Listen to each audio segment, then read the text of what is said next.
करवीर तालुक्यातील शिंगणापूर ग्रामपंचायतीचे उपसरपंच आणि तलाठी यांना 7/12 पत्रकावर नाव लावण्यासाठी 5,000 रुपयांची लाच घेताना आज ACBने रंगेहात पकडले आहे।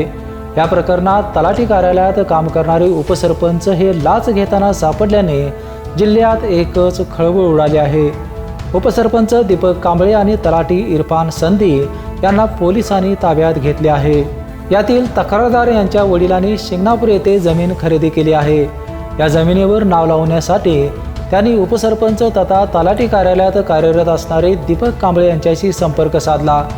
दीपक याने या कामी त्यांच्याकडे 10,000 रुपये मागितले। तक्रारदार यांनी या प्रकरणी लाचलुचपत प्रतिबंधक विभागाशी संपर्क साधला। या प्रकरणी ACBने आज शिंगणापूर येथील तलाठी कार्यालयात सापळा लावला।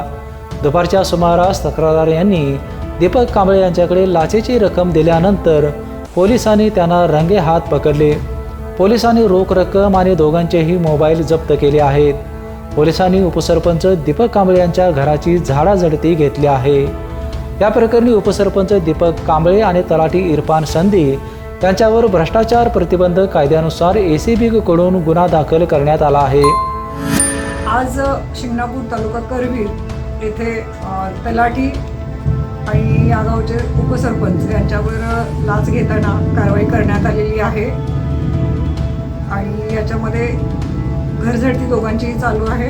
त्याचप्रमाणे ही जी लाच रक्कम आहे ती उपसरपंचांच्या ताब्यातून आम्ही रिकव्हरी केलेली आहे।